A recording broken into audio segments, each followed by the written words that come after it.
Olá pessoal do nono ano, estamos aqui mais uma vez para gravar mais um vídeo aí, uma videoaula, né? Melhor falando, aula 2, semana 2 aí. Nossa temática de hoje vai ser globalização e divisão internacional do trabalho, a chamada DIT.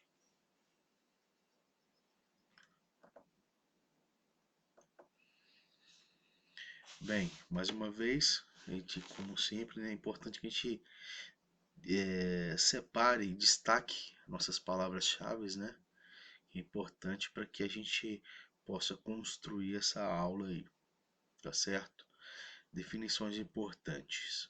Primeiramente seria a dispersão industrial, né? Não tem como você falar da DIT sem falar sobre a dispersão, que é o processo de desconcentração industrial no Brasil, correspondente ao atual momento pelo qual a economia e a produção do espaço no país vem passando, em que a localização concentrada das indústrias e investimentos vem gradativamente se revertendo. Né? Ou seja, é quando as empresas começam a se espalhar pelo território, né? A dispersão industrial. Divisão Internacional do Trabalho, né? O significado da DIT, né? Nós já sabemos, é a divisão de atividades e serviços entre inúmeros países do mundo. Ao longo do tempo, diferentes combinações das atividades produtivas entre os países implicaram em diversas formas de divisão internacional do trabalho. Seguindo. Bem, a DIT passou por algumas fases, né? Essas obedeceram à dinâmica econômica e política do período histórico em que elas existiram. O quadro abaixo, coloquei esse quadro para a gente sinalizar as fases do capitalismo, né? Que ditou a, as fases da DIT também, né? O capitalismo comercial do século XV e século XVI, né?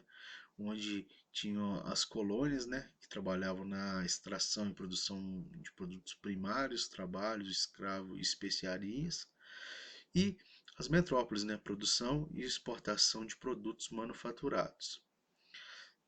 Tivemos a segunda fase do capitalismo, né, capitalismo industrial, no século XVII, XVIII e XIX, onde colônias e os países subdesenvolvidos houve o fornecimento de matérias-primas e produtos primários agrícolas e minerais, né? Já as metrópoles e os países desenvolvidos ficavam encarregados da transformação da matéria-prima em produtos industrializados. E a terceira fase do capitalismo ali, né, que influenciou a DIT também, o capitalismo financeiro, século XX e diante, né, seria que nós estamos vivendo ainda, onde tinha os países subdesenvolvidos que tinham produtos industrializados e matéria-prima, né? E os países desenvolvidos, produtos industrializados de alta tecnologia e investimentos, principalmente investimentos em países subdesenvolvidos. A dispersão industrial ocorreu a partir da metade do século XX, né? Em meio à terceira revolução industrial, né? A chamada revolução técnico-científica informacional. Esse fenômeno foi responsável pela robotização da produção, né, e da melhoria dos meios de comunicação, da informatização da sociedade e também dos meios de transporte, né? Ou seja, a terceira revolução industrial, o destaque dela ali assim seria a robotização na produção, né, onde tiveram as linhas de montagem, né, os avanços dos meios de comunicação e principalmente de transporte também. Todas essas mudanças facilitaram para que as indústrias transnacionais se dispersassem pelo mundo, sobretudo para países de industrialização tardia, ou seja, aqueles países onde a Revolução Industrial ocorreu no século XX, como Brasil, México, China, Tailândia, entre outros. Essas transnacionais buscavam a exploração de uma força de trabalho mais barata, leis ambientais mais flexíveis, isenções de impostos, além de expansão para os novos mercados consumidores.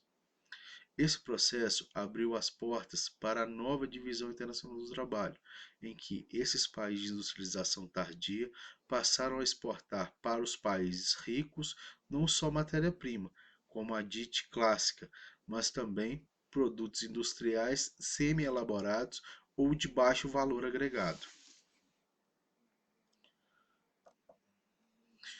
Os países centrais passaram a exportar, além de máquinas e equipamentos, tecnologias e capitais.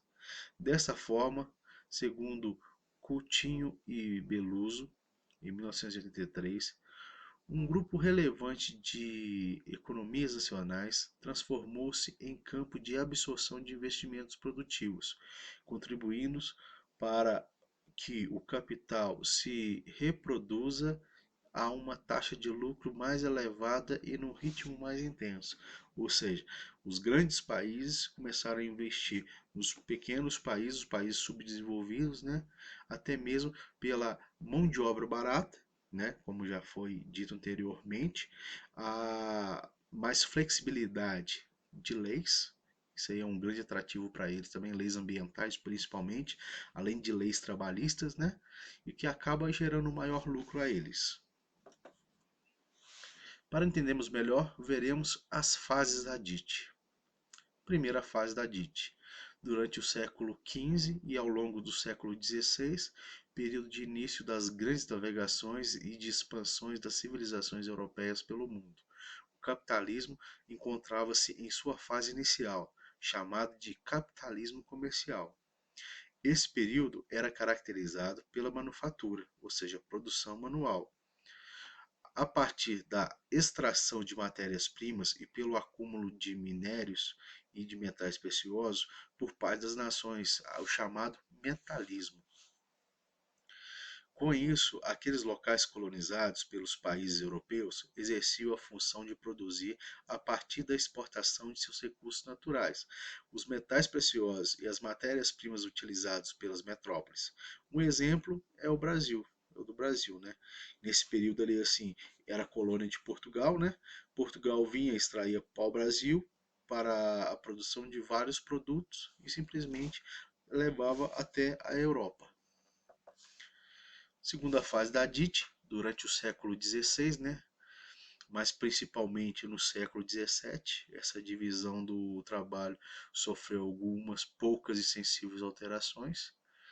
Com a primeira e a segunda revolução industrial, as colônias e os países subdesenvolvidos passaram a fornecer também produtos agrícolas, assim como vários tipos de minerais e especiarias. Nesse período, por exemplo, o Brasil se viu marcado pela monocultura de cana-de-açúcar do século XVI e a exploração de ouro do século XVII. Essa seria a segunda fase. E a terceira fase da DIT, ou nova DIT, como é chamada também, a partir do século XX, com a Revolução Tecnocientífica Internacional e a consolidação do capitalismo financeiro, temos a expansão das grandes multinacionais pelo mundo. Isso acarretou na mudança da Divisão Internacional do Trabalho, que passou a ser conhecida também como por Nova DIT. Como já vi falar. Os países subdesenvolvidos também realizaram os seus processos tardios de industrialização, até mesmo por busca de novos territórios, né? Onde com a industrialização cresceu-se também as leis ali, sim, as leis trabalhistas, leis ambientais, onde tinham direitos de produzir, mas se tinham deveres também a cumprir. E com isso, os grandes países passaram a investir o quê? Nos países subdesenvolvidos. Os países desenvolvidos investindo nos subdesenvolvidos. Só que, diferentemente da industrialização dos países desenvolvidos, essa aconteceu a partir da abertura do mercado financeiro desses países e pela instalação de empresas multinacionais ou globais. Ou seja, essas empresas multinacionais ou globais também são chamadas de transnacionais. É um termo muito utilizado aí para definir essas empresas. Ou seja, que são oriundas, ou seja, originárias dos países desenvolvidos, né, que se implantam em diversos outros países subdesenvolvidos do mundo. Além disso, assistiu-se também uma segmentação do mercado produtivo para buscar isenções de impostos e rápido acesso a matérias-primas dos países subdesenvolvidos. As multinacionais distribuíram seu processo produtivo por todo o globo terrestre. Como exemplo dessa divisão internacional do trabalho, né, a gente pode citar um carro, por exemplo. Né? Um carro tem seu motor produzido no México, seu para-choque produzido na Argentina, o chassi na Coreia do Sul e sua montagem pode ser realizada no Brasil. Essa seria a divisão internacional do trabalho, onde envolve o quê? Várias empresas de diversos cantos do mundo. Com isso, surgiu a denominação de indústrias maquiladoras, pois não havia produção de nenhum material nelas, mas apenas a montagem oriunda de produtos de peças de diversos setores do mundo. Quando se fala nessas indústrias maquiladoras, é impossível falar dessas indústrias maquiladoras e não lembrar do México, né? Onde os Estados Unidos instalou várias indústrias maquiladoras lá para que, de certa forma, mantenha os mexicanos em seu território, para que eles não fossem para os Estados Unidos. Convém ressaltar que a produção industrial continua sendo realizada majoritariamente pelos países desenvolvidos, ou com o capital oriundo desses países.